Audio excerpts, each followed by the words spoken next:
नमस्कार साथियों, आप सभी का स्वागत है। देखिए, आज बात करेंगे आरपीएससी को लेके और आरपीएससी में भी अपन बात करने वाले हैं टीचर ग्रेड सेकंड को लेके। और यहाँ पर टीचर ग्रेड सेकंड के लिए जो है यहाँ पर आरपीएससी ने जो है सिलेबस जारी किया है। यानी मैं बता दूं कि 2 दिन पहले जो है आरपीएससी द्वारा जो है वो सिलेबस जारी किया गया है। और ये सिलेबस क्या रहेगा, और आपको जो है वहाँ पर सिर्फ अंग्रेजी में यहाँ पर जो है फर्स्ट पेपर है, सेकंड पेपर है। सेकंड पेपर की तो जो लैंग्वेज वगैरह है या जो भी है उस हिसाब से दिखाया जाएगा। जैसे सेकंड पेपर अगर हिंदी का है तो वहाँ पर हिंदी में पूरा का पूरा जो है वो लिखा हुआ रहेगा। और यहाँ पर मैं बात करूँ अगर फर्स्ट पेपर की, तो पूरा का पूरा फर्स्ट वाला जो पेपर है अपना, वो आपको यहाँ पर जो मिलेगा वो मिलेगा आपको इंग्लिश लैंग्वेज में। ठीक है, तो यहाँ पे उसको हिंदी में कन्वर्ट करके जो है आपको बताया जाएगा, पूरा का पूरा आपको यहाँ पर समझाया जाएगा। ठीक है, और यहाँ पर ये 2022 के लिए जो है वो सिलेबस जारी हुआ है, क्योंकि अपनी जो भी ये परीक्षा जो होनी है, सेकंड ग्रेड की जो परीक्षा होनी है, उसको लेके अपन बात करेंगे। और उसी का जो है ये सिलेबस जारी हुआ है। देखिए, सबसे पहले अपन बात करेंगे फर्स्ट पेपर को लेके।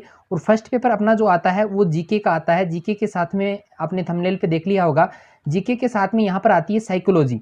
क्या आती है भाई? साइकोलॉजी आती है। तो जीके और साइकोलॉजी जो है वो यहाँ पर बताई जाएगी आपको कि क्या क्या जो है वो जोड़ा गया है और क्या क्या इसमें कम किया गया है। तो यहाँ पे सबसे पहला बिंदु जो रहेगा, नंबर 1 पे जो रहेगा, वो है geographical, historical, culture and general knowledge of Rajasthan. तो यहाँ पर सिर्फ और सिर्फ जो है राजस्थान की बात यहाँ पर की गई है कि राजस्थान में से क्या क्या लिया जाएगा। सबसे पहले मैं बात करूं तो ज्योग्राफिकल, ज्योग्राफी का मतलब होता है राजस्थान का भौगोलिक। राजस्थान का जो भूगोल है उसको उसमें जो है स्थिति वगैरह पूछी जा सकती है। ठीक है, तो उसकी भौगोलिक स्थिति जो है वो यहाँ पर पूछी जाएगी। हिस्टोरिकल की बात करें तो राजस्थान का जो इतिहास रहा है उसकी बात जो है वो यहाँ पर आपको करनी है, और यहाँ पर यही चीज़ें जो है आपको पढ़नी भी है। फिर मैं बात करूँ राजस्थान की संस्कृति की बात करेंगे, संस्कृति के अलावा राजस्थान का सामान्य ज्ञान। तो इनमें भी देखिए ये सारे बिंदु जो ऊपर वाले दिए गए हैं इसमें भी आपको क्या क्या पढ़ना है।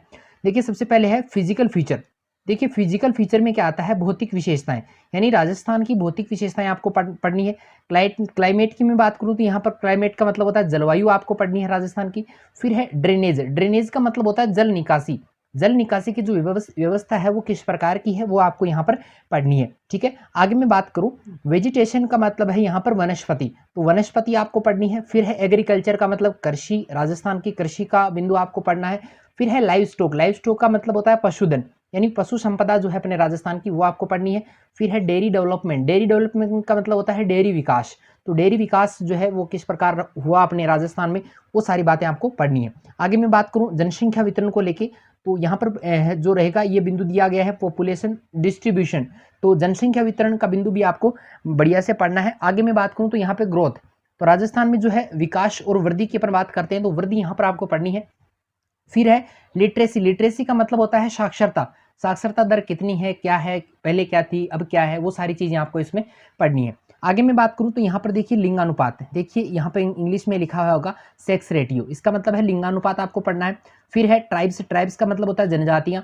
आगे है industries and major tourist centres, तो यहाँ पर देखिए आपको उद्योग और प्रमुख जो पर्यटन स्थल हैं वो आपको यहाँ पर बढ़िया से पढ़ने हैं। तो फर्स्ट पेपर में बहुत ज़्यादा जो है वो यहाँ पर नहीं दिया गया है, राजस्थान से जो है ज़्यादा बिंदु यहाँ पर पूछे गए हैं, और राजस्थान से जो बिंदु पूछे गए हैं वो हमेशा से जो आते आ रहे हैं वही लगभग इसमें शामिल किए गए हैं। तो दोबारा से एक बार मैं इसको फटाफट बता देता हूँ। भौतिक विशेषताएं आपको राजस्थान की याद रखनी है, जलवायु है, जल निकासी है, वनस्पति है, कृषि है, पशुधन है, डेयरी विकास है, जनसंख्या वितरण है, वृद्धि है, साक्षरता है, यहाँ पर लिंगानुपात है, जनजाति है, उद्योग है, और पर्यटन केंद्र जो है वो आपको याद करने हैं। आगे देखिए, इसी में जो अपना राजस्थान का ही जो पोर्शन चल रहा है उसमें आपको जो अपनी ये तो भूगोल से संबंधित ज्योग्राफिकल बातें जो है वो भी आई हैं। इसके बाद में अपना हिस्टोरिकल और जो अपनी कल्चर है उससे क्या क्या आएगा, तो राजस्थान की प्राचीन संस्कृति का आएगा, संस्कृति और सभ्यताएं। सभ्यताओं में जैसे कालीबंगा है, सभ्यताओं में आपको क्या याद रखना है, देखो वैसे यहाँ पे सारा दिया गया है लेकिन कालीबंगा आपको बढ़िया से याद होनी चाहिए। आहड़ है और गणेश्वर है और बैराट है, ये सारी की सारी आपको बढ़िया से याद करनी है। तो चलिए आगे चलते हैं, अगले वाला भाग क्या रहेगा, तो history of Rajasthan from 8th to 18th century. तो यहाँ पर 8वीं से 18वीं सदी तक राजस्थान का जो इतिहास रहा है उसको आपको पढ़ना है। उसमें भी आपको कौन कौन से बिंदु पढ़ने हैं वो देखिए। सबसे पहला बिंदु अपना जो है यहाँ पे पढ़ना है आपको वो है गुर्जर प्रतिहार। गुर्जर प्रतिहार वंश का संस्थापक कौन था, गुर्जर प्रतिहार वंश के कौन कौन से राजा वगैरह हुए थे, वो सारे के सारे आपको गुर्जर प्रतिहार का पूरा विवरण जो है आपको यहाँ पर पढ़ना है। फिर देखिए अगला है चौहान्स ऑफ अजमेर, यानी अजमेर के जो चौहान वंश था उसको आपको यहाँ पर बढ़िया से तैयार करना है। फिर है रिलेशंस विथ दिल्ली सल्तनत, दिल्ली सल्तनत जो है, रिलेशंस विथ दिल्ली सल्तनत, तो यहाँ पर दिल्ली सल्तनत के साथ जो संबंध है किस किस के, सबसे पहली बात करेंगे मेवाड़ और दिल्ली के साथ संबंध, फिर है रणथंभौर, फिर है जालोर, ठीक है। तो इन तीन के साथ में दिल्ली का रिलेशन जो है वो कैसा रहा है वो आपको इसमें याद करना है। आगे बात करें राजस्थान एंड मुगल्स, तो यहाँ पर राजस्थान और मुगलों के बीच में जो है किस प्रकार का संबंध रहा है, कौन कौन से राजा हुए हैं, तो उसमें सबसे पहले आपको राणा सांगा याद करना है, फिर प्रताप है, फिर मैं बात करूँ तो आमेर के मानसिंह जो रहेंगे, मानसिंह ऑफ आमेर यानी मानसिंह रहेंगे, फिर है जो राय चंद्रसेन, यहाँ पर बात करेंगे चंद्रसेन है, राय सिंह ऑफ बीकानेर, बीकानेर वाले राय सिंह हैं, और यहाँ पर राय सिंह ऑफ मेवाड़, तो राय सिंह दो हुए हैं, एक बीकानेर के हैं और एक मेवाड़ के हैं, तो ये दोनों आपको वहाँ पर बढ़िया से पढ़ने हैं। और इनका दिल्ली सल्तनत के साथ में राजस्थान और मुगलों के बीच में किन किन राजाओं का क्या क्या संबंध रहा वो आपको इसमें पढ़ना है, ठीक है। ये सारी बातें समझ में आ गई होंगे मेरे ख्याल से बढ़िया से। फिर अगला बिंदु अपना आता है history of freedom struggle in Rajasthan, यानी राजस्थान में स्वतंत्रता संग्राम का इतिहास आपको पढ़ना है। उसमें देखिए सबसे पहला है रिवोल्यूशन ऑफ 1857 यानी 1857 की क्रांति आपको पढ़नी है। फिर है पॉलिटिकल अवॉकिंग का मतलब है राजनीतिक जागरण आपको पढ़ना है। फिर है प्रजामंडल मूवमेंट्स यानी प्रजामंडल आंदोलन आपको पढ़ने हैं। और फिर है पेसेंट्स एंड ट्राइबल मूवमेंट्स यानी किसान और आदिवासी जो आंदोलन है वो आपको बढ़िया से याद करने हैं। तो मेरे ख्याल से ये सारे टॉपिक आपने कवर किए होंगे क्योंकि ये सारे जो है पहले वाले ही शामिल किए गए हैं। चलिए आगे बात करते हैं राजस्थान को, integration of Rajasthan. Integration of Rajasthan का मतलब है राजस्थान का एकीकरण आपको पढ़ना है, कितने चरणों में हुआ था, किस किस प्रकार हुआ था, ठीक है, सारा उसमें पढ़ना है। फिर आगे रहेगा सोसाइटी एंड रिलीजन को लेके, समाज और धर्म से संबंधित क्या क्या अपने आएगा, कला और संस्कृति का ये भाग रहेगा। तो इसमें आते हैं लोक देवता एवं देवियां, तो लोक देवता और देवियों को आपको याद करना है। फिर है सेंट्स ऑफ राजस्थान यानी राजस्थान की संतों को आपको पढ़ना है। फिर है आर्टिकल्चर, टेम्पल्स, फोर्ट्स एंड प्लेसेस, वास्तुकला देखो किसकी पढ़नी है, मंदिरों की पढ़नी है, किलों की पढ़नी है और महलों की पढ़नी है, यानी मंदिर किले और महल जो है आपको तीनों पढ़ने हैं। फिर अगला रहेगा पेंटिंग्स वेरियस स्कूल्स, ठीक है, तो पेंटिंग्स के विभिन्न जो स्कूल्स हैं उनको आपको याद करना है। आगे देखिए फेयर्स एंड फेस्टिवल्स यानी मेले और जो त्यौहार हैं उनके सारे क्वेश्चंस आपको याद करने हैं। फिर है कस्टम्स, ड्रेसेज एंड ऑर्नामेंट्स यानी सीमा शुल्क क्या है, कपड़े और गहने जो है वो भी आपको राजस्थान की वेशभूषा के सारे याद करने हैं। फिर रहेगा फोक म्यूजिक एंड डांस यानी राजस्थान के लोक संगीत और राजस्थान के नृत्य हैं, कौन कौन सी जातियों वगैरह कौन कौन से नृत्य किए जाते हैं वो सारे आपको याद करने। फिर है लैंग्वेज एंड लिटरेचर यानी भाषा और साहित्य के बारे में भी आपको इसमें पढ़ना है, ठीक है। ये तो अपने इतिहास की बात हो गई, राजस्थान की कला और संस्कृति की बात हो गई। अभी जो अगला पोर्शन जो आएगा वो आएगा पॉलिटिकल यानी राजनीति से संबंधित, political and administrative system of Rajasthan यानी राजस्थान की राजनीतिक और प्रशासनिक व्यवस्था में आपको क्या क्या पढ़ना है। सबसे पहले बात करें तो office of governor, rule and functions यानी राज्यपाल को आपको पूरा पढ़ना है, उसका कार्यकाल कितना है, भूमिका उसकी क्या होती है, उसके क्या क्या कार्य होते हैं, यानी राजस्थान से रिलेटेड आपको ये पढ़ना है, राजस्थान में राज्यपाल के क्या क्या कार्य हो सकते हैं, ठीक है, वो सारा आपको इसमें पढ़ना है। फिर मैं बात करूँ तो सीएम को लेके यहाँ पे प्रश्न आएगा, CM chief minister and cabinet, और स्टेट काउंसिल ऑफ मिनिस्टर्स यानी मुख्यमंत्री आपको आना चाहिए, कैबिनेट आपको याद करना है, और राज्य की जो मंत्री परिषद है उसको आपको बढ़िया से पढ़ना है। फिर रहेगा state secretariat and chief secretariat यानी राज्य सचिवालय और मुख्य सचिव के बारे में भी आपको जो है गहराई से पढ़ना है। अगला रहेगा organisation and rule of the Rajasthan Public Service Commission यानी राजस्थान लोक सेवा आयोग का गठन, संगठन और उसकी भूमिका है वो आपको पढ़नी है, आरपीएससी के बारे में पढ़ना है, सीधी सी बात है। फिर है स्टेट ह्यूमन राइट्स कमीशन यानी राज्य मानवाधिकार आयोग की स्थापना कब हुई, क्या क्या उसके कार्य वगैरह होते हैं वो सारे आपको इसमें याद करने हैं। आगे है अपना पंचायती राज, लोकल सेल्फ गवर्नमेंट एडमिनिस्ट्रेशन यानी पंचायती राज के बारे में पढ़ना है, स्थानीय स्वशासन प्रशासन, पंचायती राज में कौन कौन सी आते हैं, 3 उसके चरण होते हैं, वो सारे आपको इसमें याद करने हैं। आगे रहेगा state legislative assembly in Rajasthan, तो राजस्थान में राज्य विधानसभा जो है उसको भी पढ़ना है, ठीक है, सारा का सारा समझ में आया होगा।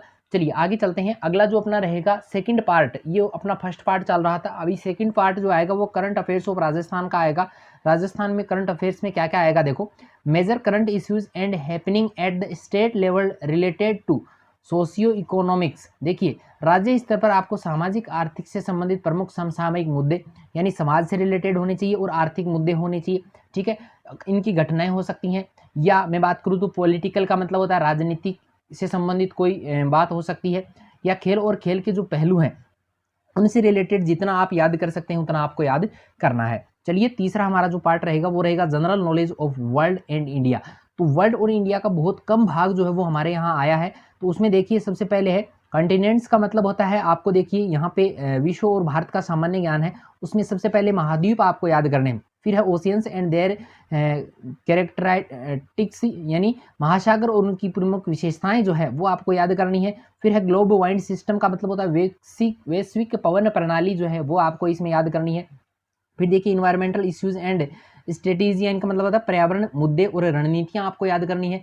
अगला है ग्लोबलाइजेशन वैश्वीकरण और इसका प्रभाव यानी it's impacts, population and distribution and migration यानी प्रभाव जनसंख्या वितरण और उसका प्रवास, वो सारी बातें आपको इसमें याद करनी है। किसमें? विश्व के ये सारा का सारा जो है वो विश्व से ही संबंधित है। भारत का भी जो है, भारत का नीचे दिया गया है कि भारत में क्या क्या पूछा जाएगा। इंडिया के आपको फिजिकल फीचर्स यानी भौतिक विशेषताएं आपको याद करनी है। फिर है मानसून सिस्टम यानी मानसून प्रणाली आपको याद करनी है। फिर है ड्रेनेज का मतलब जल निकासी प्रणाली आपको याद करनी है। वेजिनेशन का मतलब होता है वनस्पति याद करनी है। और है एनर्जी रिसोर्सेज का मतलब है ऊर्जा संसाधन, आपको भारत के जो अपना जीके है उसमें से याद करने हैं। अगला रहेगा इंडियन इकोनॉमी को लेके जो है बड़ा बिंदु जो है वो यहाँ पर आया है, वो रहेगा अपने भारतीय अर्थव्यवस्था में सबसे पहला रहेगा एग्रीकल्चर का, भारतीय कृषि आपको आनी चाहिए। इंडस्ट्री का मतलब उद्योग यहाँ पर पूछे जाएंगे। सर्विस सेक्टर का मतलब है सेवा क्षेत्र में वृद्धि और विकास जो है वो यहाँ पर पूछा जाएगा। Foreign trades of India, Bharat का विदेशी व्यापार भी यहाँ पर पूछा जाएगा। तो विदेशी व्यापार के रुझान है, संरचना है और दिशा है, वो सारी बातें आपको इसमें बढ़िया से याद करनी है। ठीक है, चलिए आगे देखिए, आगे जो पूछा जाएगा वो अपने भारतीय संविधान, राज्य व्यवस्था और विदेश नीति से संबंधित जो है वही भी यहाँ पर एक बिंदु जोड़ा गया है। तो देखिए इसमें आपको क्या क्या पूछा जाएगा, वो सारी बातें जो है मैं अभी यहाँ पर आपको क्लियर करवा देता हूँ। सबसे पहली बात है constitution history of India with special reference to Government of India Acts 1999 and 1935 में। तो यहाँ पर देखिए भारत सरकार के अधिनियमों के विशेष संदर्भ में भारत का संवैधानिक इतिहास यानी 1919 से लेके 1935 तक का जो भारतीय संविधान का जो इतिहास रहा है उसको आपको बढ़िया से याद करना है, 1935 तक का याद करना है।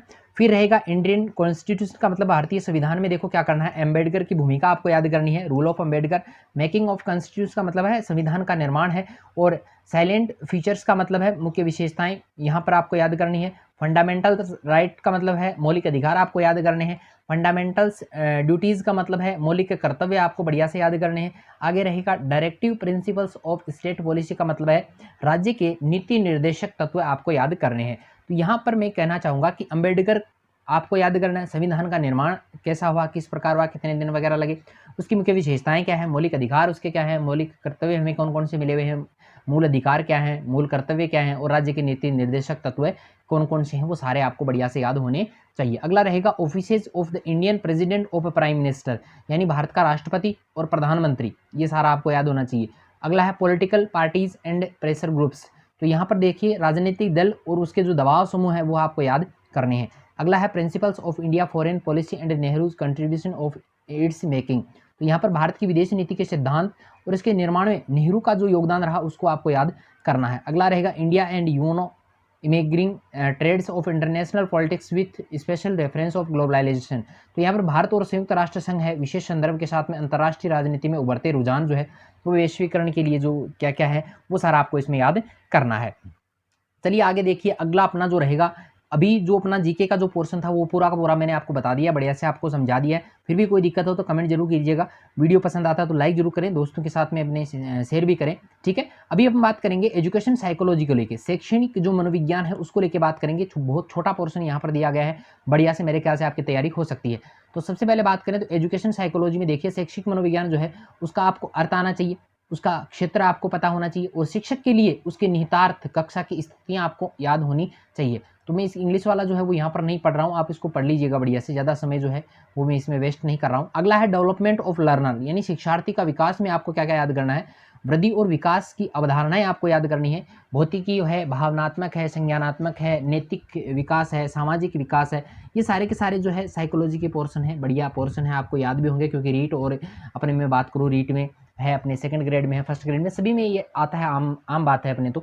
ठीक है, अगला रहेगा लर्निंग, लर्निंग का मतलब होता है सीखना। ठीक है, इसका अर्थ आपको पूछा जाएगा, लर्निंग का सीखने का अर्थ है, प्रकार है, सीखने के विभिन्न सिद्धांत आपसे पूछे जाएंगे।